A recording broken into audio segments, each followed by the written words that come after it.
if they use manipulation against you. Become unpredictable. Welcome. You believe that you are an individual with free will and personal boundaries. That is your first mistake. In the eyes of a social predator, you are not a person. You are a data set, a predictable sequence of reactions that can be harvested. Most people spend their lives polishing a persona, a mask of civility and kindness. To a manipulator, this mask is a handle.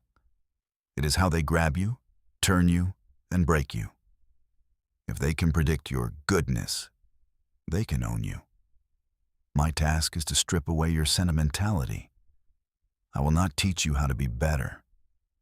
I will teach you how to be dangerous. I will teach you how to stop being a resource and start being an enigma. We begin with the first protocol, the death of the predictable self. Chapter 1. The architecture of the shadow one. The clash, the glass box, the office of Mr. Sterling smelled of ozone and expensive espresso. The scent of sterile power. Adrian sat across from him, feeling the leather chair swallow his posture. Sterling had not spoken for 3 minutes. He was looking at a file, his thumb rhythmically tapping the edge of the desk. Tap, tap, tap. Sterling looked up, his eyes cold, scanning Adrian's face like a biometric sensor. "I have looked at your performance, Adrian," Sterling said, his voice a low melodic vibration. He did not blink. "You are a team player. Everyone likes you. And that is exactly why you are irrelevant to this firm's future." Sterling is leaning forward, encroaching on Adrian's personal space. He is observing the pulse in Adrian's neck. He knows silence creates a vacuum that the victim feels compelled to fill with apologies or justifications. Adrian felt his throat tighten. His brain was already screaming for a way to de-escalate. "I have consistently met my targets, Mr. Sterling." Adrian is offering a logical defense, the ultimate sign of a losing position. He is trying to appeal to a fairness that does not exist in this room. Sterling let out a sharp, dry laugh. "Targets? Targets are for drones. I need architects. But you are too afraid of being the bad guy to ever build anything of value. You are trapped in your own politeness, Adrian. It makes you so easy to manage." 2. The psychological X-ray. What Sterling is doing is a classic dominance display coupled with negative labeling. By attacking Adrian's niceness, he is weaponizing Adrian's persona. The social mask Carl Jung described as the conformity archetype. The double bind. Sterling places Adrian in a position where defending his virtues, being a team player, confirms his weakness, being a drone. Neurochemistry of submission. Adrian's brain is currently flooded with cortisol. When the social brain senses rejection from a high-status individual, the amygdala triggers a fight-or-flight response. However, in a professional setting, neither is possible. This leads to the freeze response, manifesting as verbal stuttering and cognitive fog. Cognitive suppression.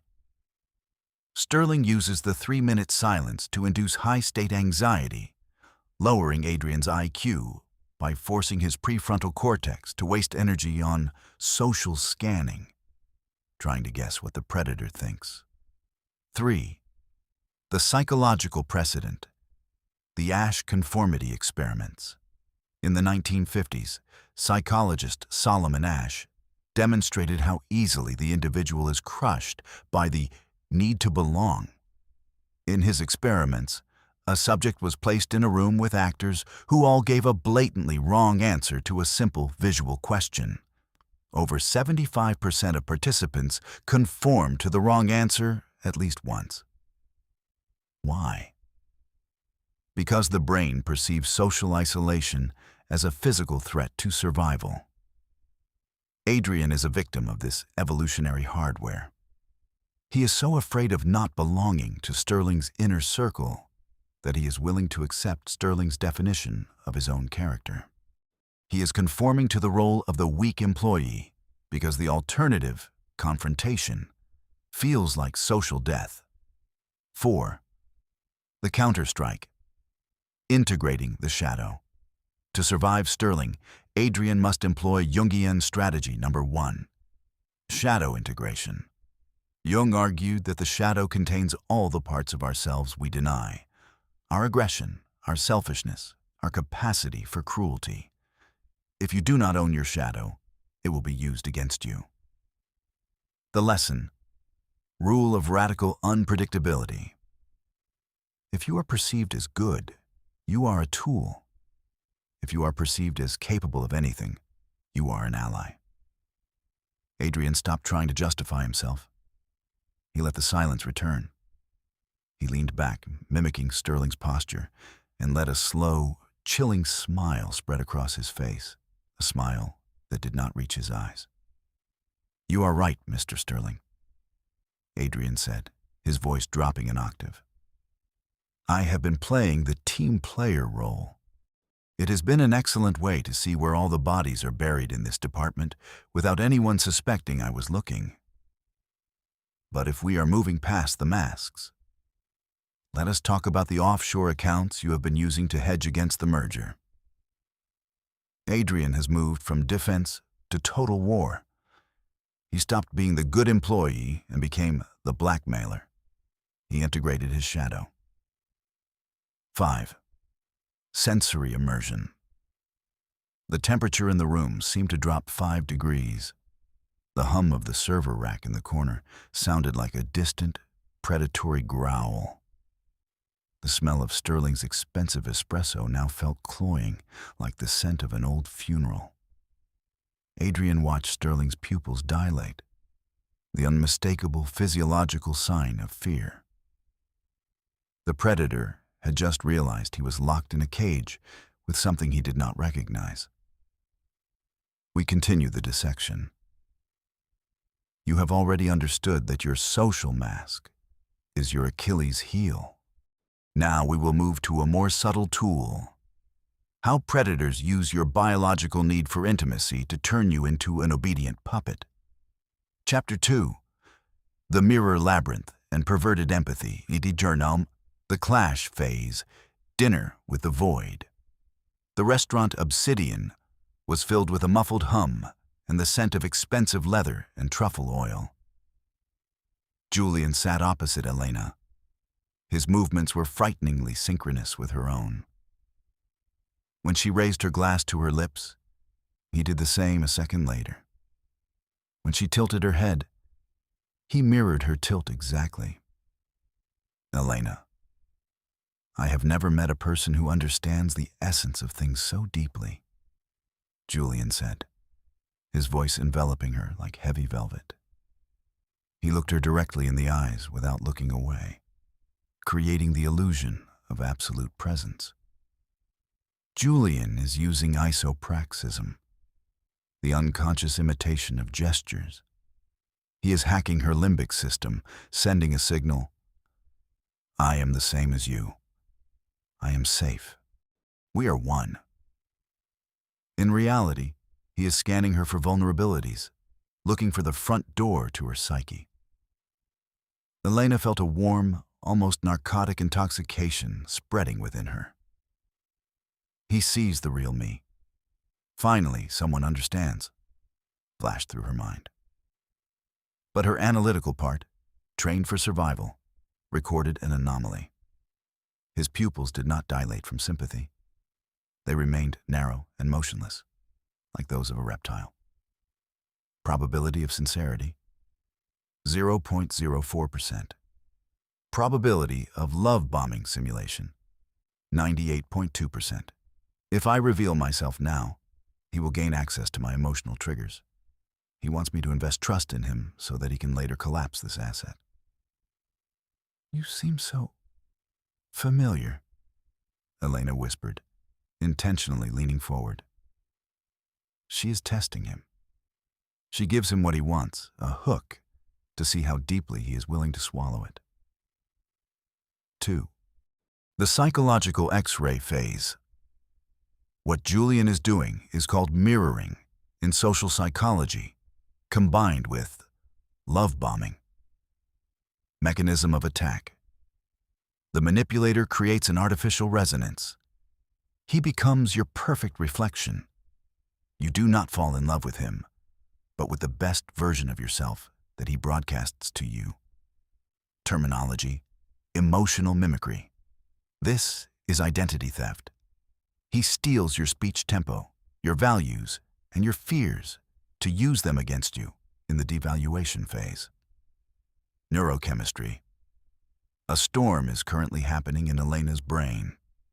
Dopamine, anticipation of pleasure, and oxytocin, the attachment hormone, shut down critical thinking in the prefrontal cortex. When we feel kinship, the brain believes the security check is complete. This is a biological trap. 3. The psychological precedent phase. Let us recall Harry Harlow's classic experiment with rhesus macaque infants. Harlow offered the monkeys 2 surrogate mothers, one made of hard wire but with a bottle of milk, and another made of soft cloth but without food. The macaques chose the soft mother, spending up to 18 hours a day with her, even while starving. Why? The biological need for contact comfort, the tactile sensation of safety, is stronger than hunger. Julian is that very soft mother. He imitates warmth and understanding so that Elena will voluntarily give up her defenses. He knows that biology will force her to strive for his softness, even if it leads to her destruction. 4. The counter-strike phase. Destroying symmetry. To defeat a mirror manipulator, you must become a distorted mirror. You must break his algorithm of predictability. Lesson number 2. Become cognitive dissonance. If you are being mirrored, abruptly change your rhythm. If warmth is expected from you, give ice. If confessions are expected, start discussing the anatomy of insects. Break his coordinate system. Julian waited for Elena to continue her confession of a special connection. Instead, she suddenly straightened up. Her face became absolutely motionless, like a mask in a no theater. "Julian, tell me." Her voice became dry and creaky, like old parchment. "How much time do you think a pathologist would need to determine your personality type by the state of your hypothalamus after an autopsy?" She performed a radical contextual rupture. Julian froze. His mirroring program failed. He could not reflect this without admitting he was insane or aggressive. His entire aura of charm crumbled. "What kind of strange jokes are these, Elena?" Julian tried to regain control, but his hand jerked, knocking over a napkin. "This is not a joke. It is a pragmatic interest in the biology of behavior." She cut him off, looking right through him. 5. The sensory immersion phase. The air in the restaurant began to feel heavy and stale, like in a crypt. The crystal on the tables rang from the vibration of a passing train, and this sound reminded Elena of a scalpel scraping on bone. Julian no longer seemed like a kindred spirit. In the harsh light of the lamps, he looked like an ill-fitting mannequin. She saw a drop of sweat roll down his temple, the first sign that the victim had seized the initiative. She was no longer a resource. She had become a threat. Emotional hunger is a leash pulled by anyone who knows how to manipulate your need for recognition. If you do not control your jealousy and sense of self-importance, you are simply Pavlov's dog, waiting for the bell. In this chapter, we will analyze the mechanism that turns your social environment into a combat zone. where you are the only one who does not know the rules. Welcome to the geometry of betrayal. If you recognized yourself or your past reactions in the described patterns or behaviors, put a plus in the comments. This is not a sign of weakness, but the first signal that your brain has begun the process of deconstructing old habits. Chapter 3. The Architecture of Triangulation and the Vacuum Strategy. The Clash Phase. Gallery of Ghosts. The hall of the contemporary gallery. Ether was flooded with a merciless white light that made Liam's head begin to ache. The walls were decorated with canvases resembling bloodstains on snow. Sarah stood in the center of the hall. Her black dress absorbed the light. Beside her stood Mark, a new consultant, whose name Sarah had mentioned with frightening frequency over the last 3 weeks. "Liam, dear, you have finally arrived." Sarah did not even turn to him, continuing to look at Mark. "We were just discussing the theory of deconstruction with Mark, his understanding of structure. It is simply filigree. You should learn this clarity of thinking from him." Sarah uses Mark as a biological mirror in which Liam is supposed to see his own insignificance. She does not attack directly. She creates a comparison in which Liam is guaranteed to lose. Mark turned around and gave Liam a condescending smile. "Nice to meet you, Liam. Sarah has told me a lot about your diligence. In our time, conscientiousness is a rare quality." Subtext: you are the help. I am the intellect. You are the background against which I shine. Liam felt a hot wave boiling in his chest. His jaw clenched involuntarily. Situation analysis. The brain registers a threat to status. Pulse 110. Decline in cognitive functions due to an adrenaline rush. She wants me to start proving my value. She wants me to enter a competition for her attention with this non-entity. I am glad you have found someone who shares your passion for deconstruction, Liam managed to say. Error. He is justifying himself. He has acknowledged Mark as a legitimate figure in their space. He has already lost the first round. 2. The psychological X-ray phase.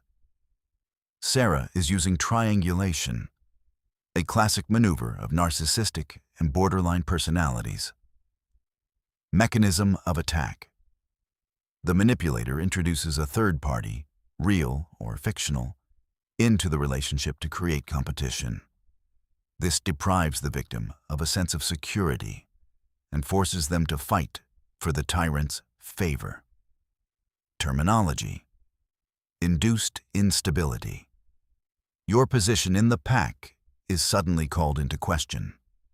You switch from cooperation mode to survival mode. Physiology. A surge of norepinephrine. Your brain enters a state of hypervigilance. You begin to monitor every gesture of your rival, wasting colossal mental resources on analyzing his superiority, instead of analyzing the actions of the manipulator. 3. The psychological precedent phase. In the year 2000, psychologist Kip Williams conducted an experiment known as cyberball. The subject played a simple computer game of tossing a ball with 2 other players who were actually programs. After some time, the programs stopped giving the ball to the live participant, tossing it only between themselves. The results were shocking. fMRI showed that during social exclusion, the anterior cingulate cortex is activated in a person, the same area of the brain responsible for registering physical pain. Sarah knows this on an instinctive level. She throws Liam out of the game, forcing his brain to experience real pain from rejection. She is training him through the fear of loneliness. 4. The counter-strike phase. Radical vacuum strategy. To destroy the triangle, You must stop being one of its vertices. You must collapse the space. Lesson number 3. Never compete for a resource that has been put up for auction. If you are offered to fight for someone's attention, that attention is worth nothing. Devalue the prize, and the manipulation will crumble. Liam took a deep breath, allowing cold calculation to displace his anger. He remembered Jung's concept of the puer, eternal youth, the part of the soul that hungers for the approval of a maternal figure. He decided to kill that youth within himself right now. He looked at Sarah, then at Mark, but not as people, but as two defective mechanisms. You know, Sarah, you are absolutely right, Liam said calmly. His voice became even and empty. Mark is a perfect fit for this circle. I was just thinking that my ambitions have moved beyond this gallery. Mark, take your time. You need it more for your career.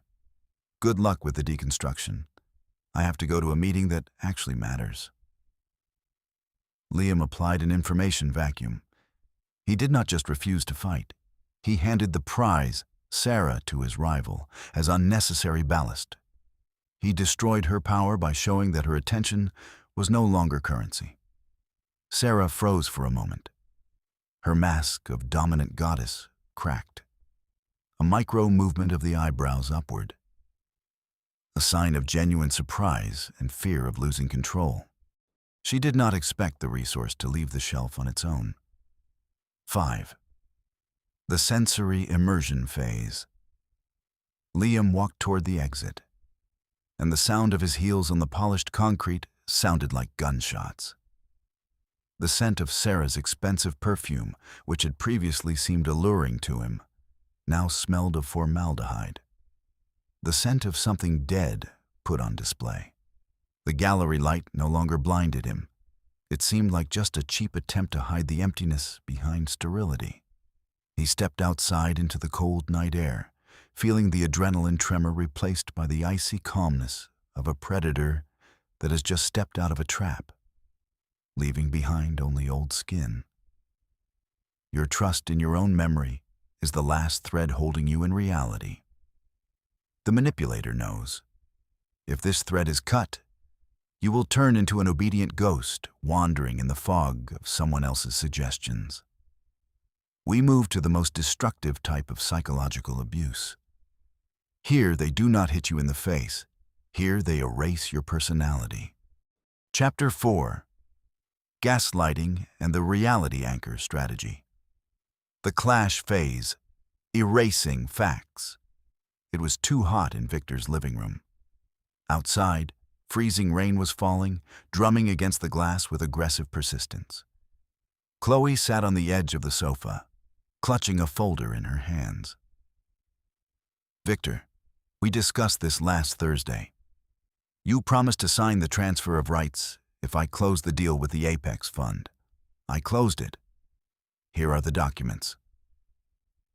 Her voice trembled slightly, which was a tactical loss. Victor slowly sipped from his glass, looking at her with an expression of deep, almost fatherly regret. Chloe, we never talked about that. You're doing it again. Again, you're confusing your fantasies with reality. Victor freezes.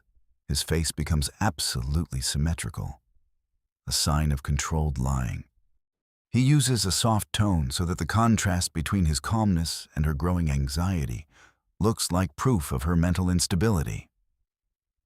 But I have it written in my calendar. Chloe opened her laptop. Look, meeting with Victor, discussion of Apex conditions. Chloe. Victor sighed without looking at the monitor. You wrote that in yourself. You were so overworked last week. I told you then that your memory lapses were starting to frighten me. Are you sure you should not take an indefinite leave of absence? Chloe's internal monologue. My brain is burning. I remember the smell of his perfume that Thursday. I remember how he nodded. Or did I? Maybe I really am going crazy. If I am wrong here, then what else am I wrong about? My confidence is sand slipping through my fingers. Victor observes the dilation of her pupils. He waits for the moment when she stops defending the facts and starts defending her sanity. That is the point of surrender. 2. The psychological X-ray phase. Victor is applying gaslighting, the systematic denial of the victim's objective reality with the aim of making her doubt her own perception. Mechanism of attack. Destruction of the ego consciousness. When an external source, especially an authoritative one, constantly contradicts your experience, the brain begins to shut down trust in sensory data. This causes a state of cognitive dissonance. Terminology: perceptual isolation. The victim stops trusting herself and begins to rely on the interpretation of events provided by the aggressor. Physiology. Prolonged gaslighting leads to a chronic release of glucocorticoids. This literally melts the hippocampus, the area of the brain responsible for memory. You begin to forget things not because you are insane, but because stress is destroying your neural connections. 3. The psychological precedent phase. Let us recall the research of Elizabeth Loftus, a pioneer in the study of false memories. In one of her famous experiments, Lost in the Mall, she proved that a memory of an event that never happened can be instilled in a person simply through persistent repetition and confirmation from loved ones. More than 25% of the participants in the experiment began to remember in detail how they got lost in a shopping center as a child, although this had never happened. The brain is not a video camera. It is a construction set. A manipulator like Victor simply slips you his own pieces while you are building the picture of the past. 4. The counter-strike phase. The anchor technique. To survive in this game, you must move your memory outside of your brain. You must stop arguing and start documenting. Lesson number 4. Never rely on memory in the presence of a predator. Your perception is software that can be hacked. The hard drive is paper, an audio recording, and a witness. Become a cold archivist of your own life. Chloe closed the laptop. She felt the cold from the window penetrate under her skin, and this brought her focus back. She remembered the Jungian concept of the animus, her internal rational power. She stopped looking for confirmation in Victor's eyes. "An interesting theory, Victor," she said, and her voice became dry like the cracking of breaking branches. Fortunately, my overworked brain set up an automatic recording of all meetings in my office through the security system. Let us listen to the audio recording from Thursday together, right now. Chloe does not wait for his consent. She uses an external anchor. She has moved the battle from the realm of he said/she said to the realm of indisputable physical data. Victor froze. His hand with the glass trembled for a moment. His calmness instantly turned into a mask of rage. "You were recording me? That is a violation of privacy. You have completely lost your mind." A change of tactics, from "you are crazy" to "you are guilty." This is an admission of his defeat. 5. The sensory immersion phase. It became unbearably stuffy in the room. The smell of Victor's expensive tobacco now seemed like the smell of burning at a site of fire. Chloe looked at him and saw not a mentor, but a broken machine trying to pass off a program error as truth. The rain outside no longer seemed threatening. It was washing away the fog that Victor had so carefully cast over her life. She stood up, feeling the solid floor beneath her feet. The anchor had been dropped. The fog had cleared. Most people are afraid of silence. They perceive it as a social failure, as a hole in space that must be immediately built over with words, confessions, or justifications. The predator knows this. He uses silence as a press and frankness as bait. If you want to win in a game where your autonomy is the stake, you must learn to turn your vulnerability into a trap and your awareness into a black hole. Chapter 5. Information Vacuum and the Trojan Vulnerability. Strategy was the clash phase, a deal in the shadows. Marcus's office looked more like a museum of forgotten ambitions, heavy oak shelves filled with rare editions on strategy, and the dim light of a lamp barely piercing the gloom. Isabella sat in a deep armchair, watching as Marcus slowly lit a cigar. He was in no hurry. Every one of his movements was theatrically calculated. "You know, Isabella," Marcus began, his voice sounding trusting, almost intimate. "I too once made the same mistake as you. 5 years ago, I trusted the wrong person on the board of directors. I lost almost everything. It cost me my marriage and my sleep for 2 years." Marcus is applying strategic vulnerability. He opens his wound so that Isabella will feel a psychological debt to do the same. This is a calculated act of self-disclosure aimed at triggering social automatism. Isabella saw the tip of his cigar tremble, an imitation of suppressed agitation. Very professional. "Tell me," he continued, leaning forward into her personal comfort zone. "Whom do you really fear in this deal? Who is your weak point? We are alone here, and I am on your side." Isabella is silent. She feels a familiar impulse rising within her. "He opened up to me. I must respond in kind. Otherwise, I will look cold or suspicious." This is her social programming talking. Isabella's internal monologue. "He wants my confessions to gain leverage. He is feeding me a minor, possibly fabricated failure to fish out information worth millions from me. I will create a vacuum. I will become a mirror that reflects nothing." She did not answer. 10 seconds passed. 20. Marcus continued to look at her, waiting for her to fill the void. His smile began to slowly slide off, revealing the hard line of his mouth. 2. The psychological X-ray phase. Marcus uses the law of reciprocity. This is one of the most powerful mechanisms of social engineering. When someone gives us something, information, a gift, a concession, our brain registers a debt that must be repaid. Mechanism of attack. Information phishing. The manipulator imitates weakness so that you relax your defenses. In psychology, this is called the confessional effect. Terminology, false vulnerability. This is the creation of an image of a human predator. Physiology. When Marcus shares a secret, Isabella's brain may begin to produce oxytocin if she believes in his sincerity.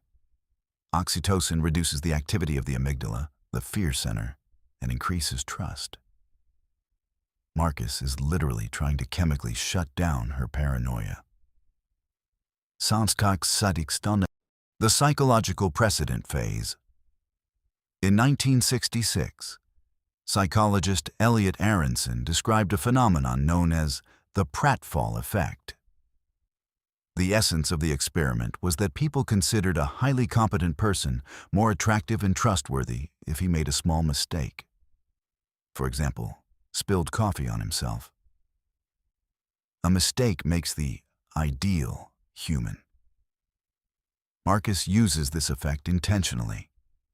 He spills the coffee of his past failure onto the carpet of the conversation so that Isabella stops seeing a business shark in him and sees one of her own. 4. The counter-strike phase. The false target strategy. To win, Isabella must use the Jungian concept of the trickster. the archetype that deceives the deceiver, not through force, but through cunning and paradox. Lesson number 5. Feed the predator false vulnerabilities. If sincerity is demanded from you, give it, but let it be fake. Create a controlled leak that will lead the enemy down a false trail. Isabella took a deep breath, giving her face an expression of false relief. Thank you for your honesty, Marcus. Since we have moved to this level, my only fear is my emotional attachment to the old office in London. I am so afraid of losing it that it prevents me from thinking on a large scale. That is my Achilles heel. She fed him a dud. She gave him a vulnerability that has nothing to do with real assets or deal strategy. Now Marcus will waste resources trying to press this false lever. I understand. Marcus's eyes flashed predatorily. He believed it. He swallowed the bait. We will think of something regarding that office. He relaxed. He believes he has found her remote control. In reality, he is just pressing a button that leads nowhere. 5. The sensory immersion phase. The silence in the office now worked for Isabella. It became dense, like armor. The smell of Marcus's expensive tobacco no longer seemed atmospheric. It smelled of cheap theatrical props. She saw him lean back in his chair contentedly, confident in his victory. At that moment, he was absolutely predictable. The light of the desk lamp caught only his hands, convulsively clutching the cigar. The hands of a man who thinks he is holding the world by the throat, but is actually clutching emptiness. Emotions are the interface through which the environment manages you. Most people consider their feelings sacred, not realizing that they are merely chemical signals developed for survival in the savannah, not in the modern concrete jungle. The predator does not attack your mind. He attacks your emotional anchors, the sense of duty, guilt, or false loyalty. If you do not learn to cut these threads, you will forever remain a puppet whose limbs are jerked at the expense of your own conscience. Chapter 6. Radical Pragmatism and the Dismantling of Emotional Anchors 1. The Clash Phase. Blood Debt Mr. Thorne's office was located on the 42nd floor, where the hum of the air conditioners resembled the noise of a working aircraft turbine. The light was cold and fluorescent, emphasizing every wrinkle on Oliver's face. Before him on the table lay a folder with the details of the Titan project. Oliver, we have worked together for 10 years now. Thorne slowly paced around the office. His steps on the expensive carpet were absolutely silent. I pulled you out of that legal hell when you were a nobody. I paid your mother's bills. We are family.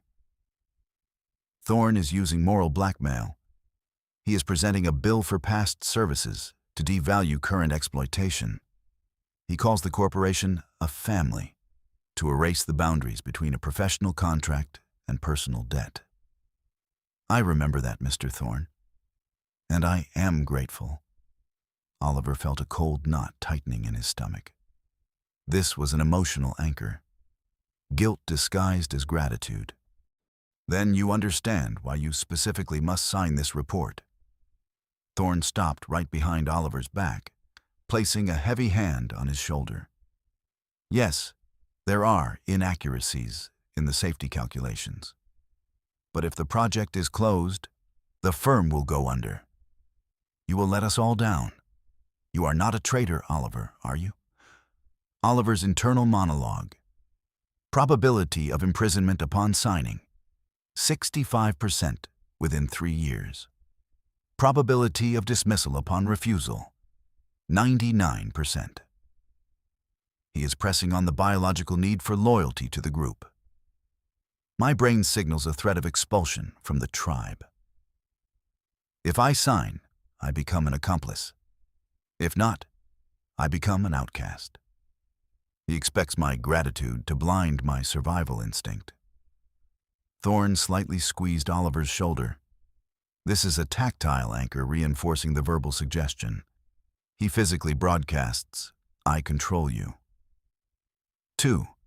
The psychological X-ray phase, Mr. Thorn uses a complex combination of the debt of reciprocity and group narcissism. Mechanism of attack, creation of artificial cognitive dissonance. You are offered a choice. Either you are a good person who commits a crime, or you are a traitor who obeys the law. Terminology, emotional anchoring. Past benefactions are used as hooks on which your will is suspended. The role of a perpetual debtor is imposed upon you. Physiology, activation of the insular lobe of the brain, insula, which is responsible for the feeling of self-disgust. When Thorn talks about family, he is trying to suppress the logical work of the prefrontal cortex, replacing it with a limbic response. You feel nauseous not from the situation, but from the thought that you might turn out to be bad. 3. The psychological precedent phase. In 1957, Leon Festinger conducted a classic experiment on the study of cognitive dissonance. Subjects were given a boring, meaningless task, turning pegs in a board, and then asked to lie to the next participant, saying that the task was interesting. One group was paid $1, the other $20. The results were paradoxical. Those who were paid $1 later sincerely believed that the task was interesting. Why? Because $1 was not enough to justify the lie, and their brain changed the belief, I really liked it, to avoid the feeling of guilt. Those who received $20 knew they were lying for money, and their beliefs remained the same. Thorn is trying to force Oliver to commit forgery for $1, for empty words about family and loyalty, so that Oliver convinces himself that it is for the common good, and thereby becomes an ideal slave with no way back. 4. The counterstrike phase. Radical pragmatism. To break free, you must desacralize the past. You must move the conversation from the plane of morality to the plane of transactions. According to Jung, you must separate your individuality from the collective consciousness. Lesson number 6. Debt is not eternity. It is a sum. Close the account. If someone reminds you of what he has done for you, it means he has already received payment for it in the form of your submission. Recalculate the price and refuse to pay interest. Oliver slowly removed Thorn's hand from his shoulder.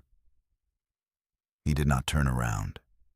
His voice became devoid of any color, like the sound of static. Mr. Thorn, let us recalculate our family economics. Over 10 years of my work here, you have received a profit of $40 million directly from my cases. The help to my mother cost the company $150,000. If we are talking about debts, then I have overpaid you approximately 260 times. With that, my emotional credit is closed. Oliver applied radical pragmatism. He destroyed the myth of the family, replacing it with dry mathematics. He devalued Thorn's main lever, the feeling of guilt. What are you talking about? You would have rotted in a ditch without me. Thorn's voice broke into a screech.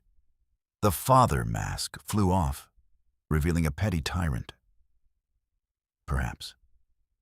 But right now, I am the only one who can save you from prison, not by signing this report, but by finding a legal way out.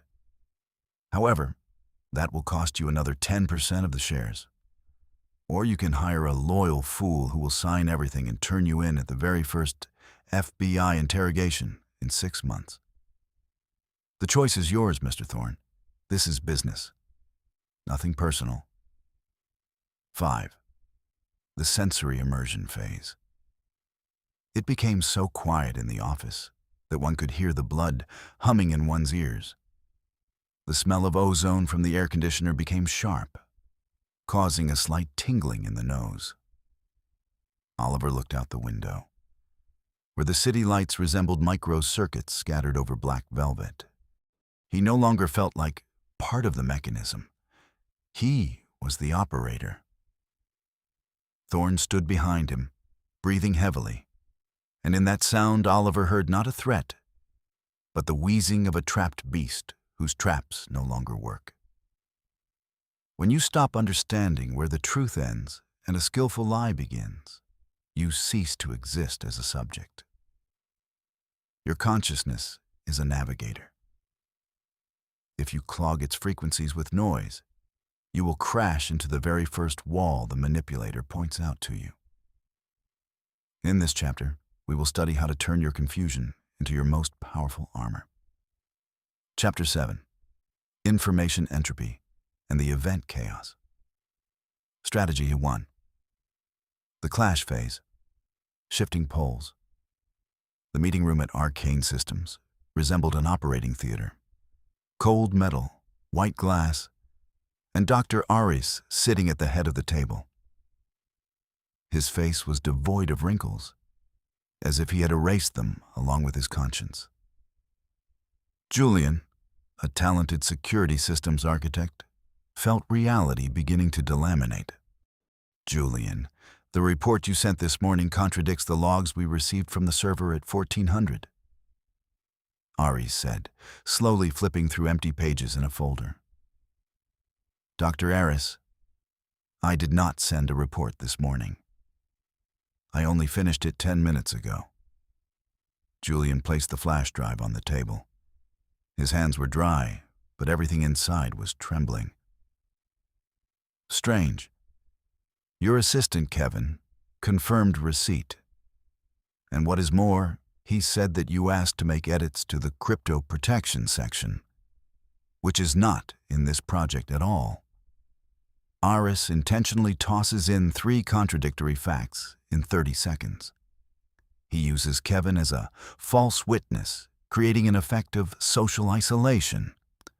He watches as Julian begins to feverishly check his phone. This is a sign that the victim has lost internal support and is seeking it in external devices. But I did not speak to Kevin today. He is on vacation. Julian's voice broke into a high note. Ust, on vacation? Aris raised an eyebrow with an expression of false bewilderment. He just walked past your office. Perhaps you should check your eyesight, Julian. Or possibly, these are the consequences of that stress you mentioned in the letter to the board of directors? Julian's internal monologue. What letter? I did not write anything to the board. But if Kevin is here, and if Aris says this so confidently, the brain begins to generate explanations. Maybe I sent the letter in a delirium. Maybe I forgot about the call. My memory is a traitor. I am losing control over the sequence of events. 2. The psychological X-ray phase. Dr. Aris is applying information flooding in combination with contextual destruction. Mechanism of attack. The brain strives for consistency. When we are given 3 mutually exclusive facts, the prefrontal cortex overheats, trying to build a logical chain. If the chain is not built, the brain shuts down critical thinking and switches to belief mode toward the loudest source, the manipulator. Terminology. Cognitive disorientation. This is a state in which a person stops distinguishing their own thoughts from imposed ones. Physiology. Hyperstimulation of the dorsolateral prefrontal cortex, DLPFC. When the volume of noise exceeds the capacity of the working memory, cognitive paralysis occurs. You literally cannot think because your processor is occupied with processing garbage. 3. The psychological precedent phase. In 1967, Martin Seligman conducted an experiment that became the foundation of the theory of learned helplessness. Dogs were placed in cages where they received electric shocks. One group of dogs could stop the shock by pressing a panel. The second group received the same shocks, but their actions influenced nothing. The shocks stopped randomly. When the dogs from the second group were later placed in a cage with a low barrier that could be easily jumped over to escape the shock, they just lay down and began to whine. They had learned that reality is chaotic and their actions are meaningless. Aris is trying to turn Julian into such a dog.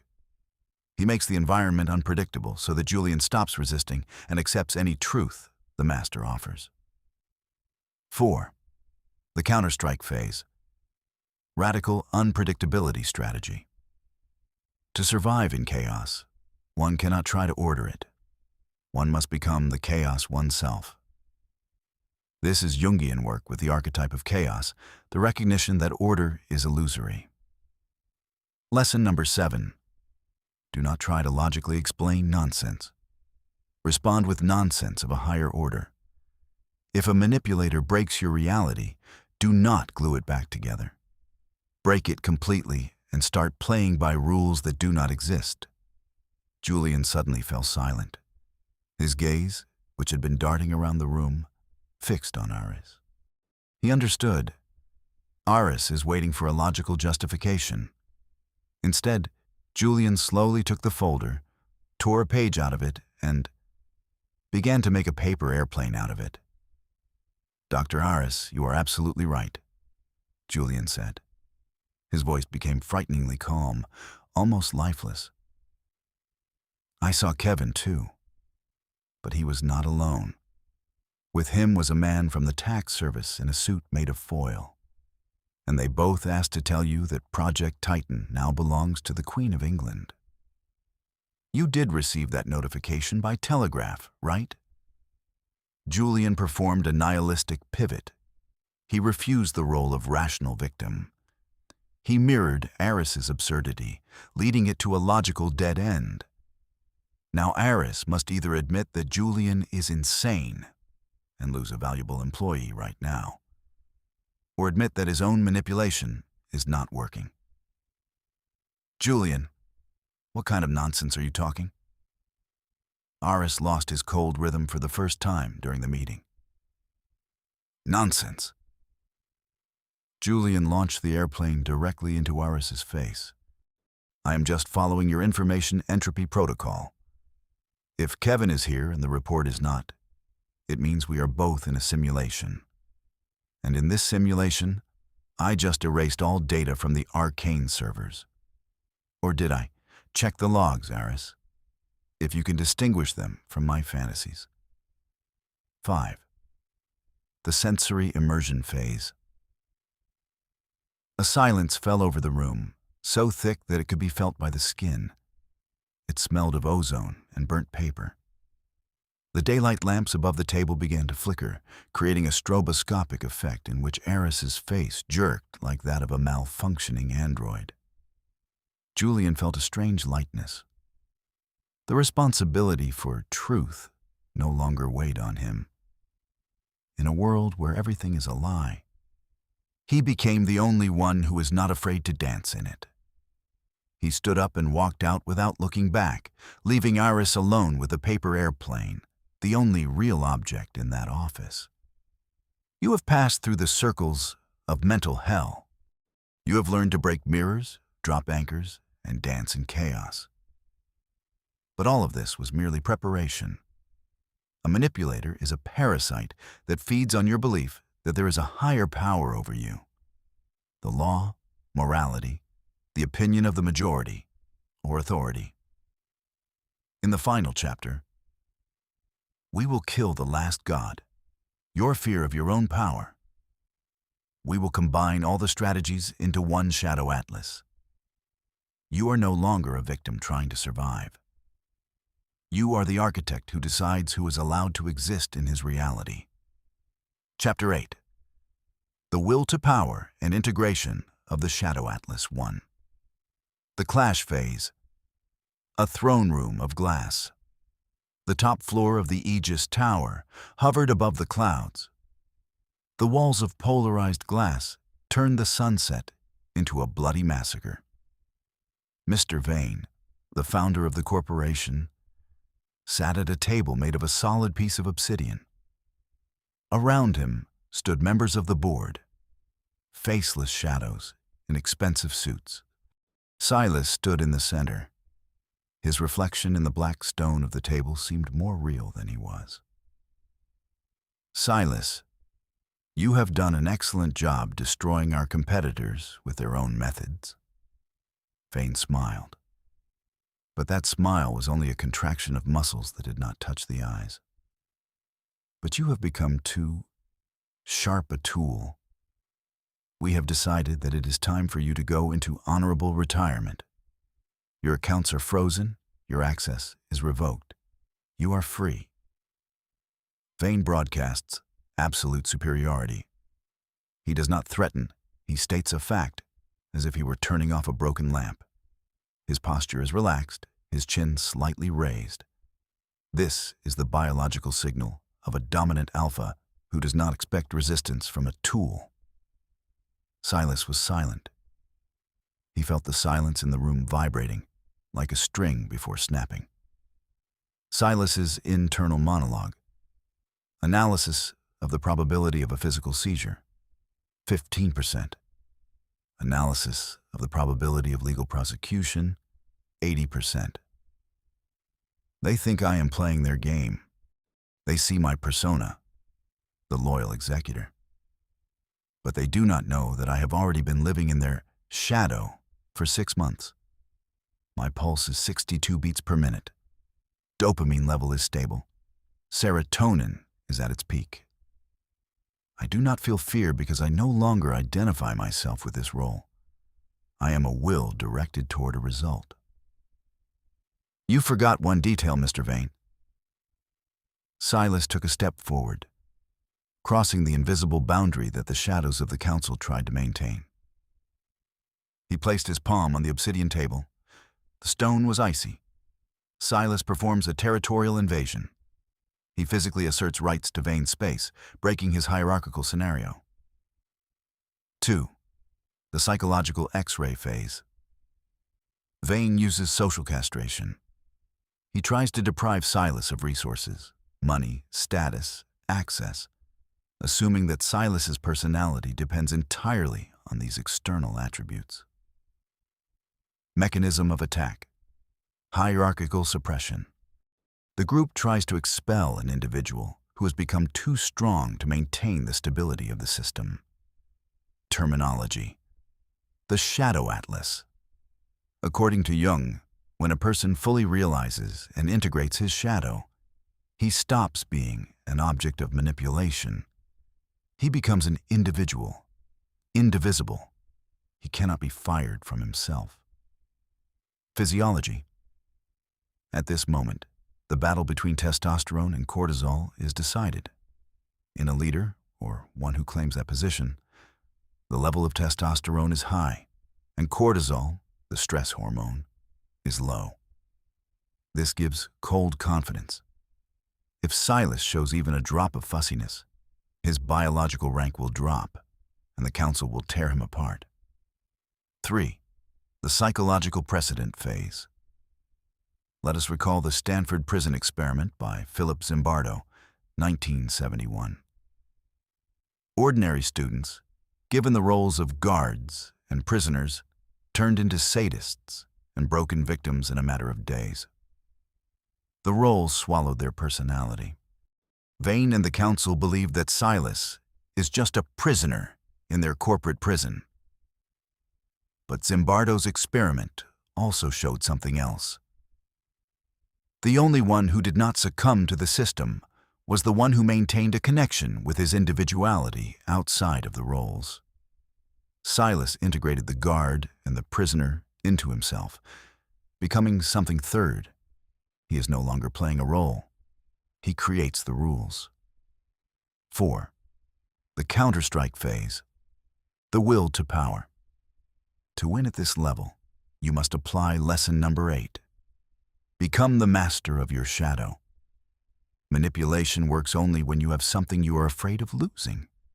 Become one who has nothing to lose, because he himself is the source of all his values. This is the will to power, according to Nietzsche.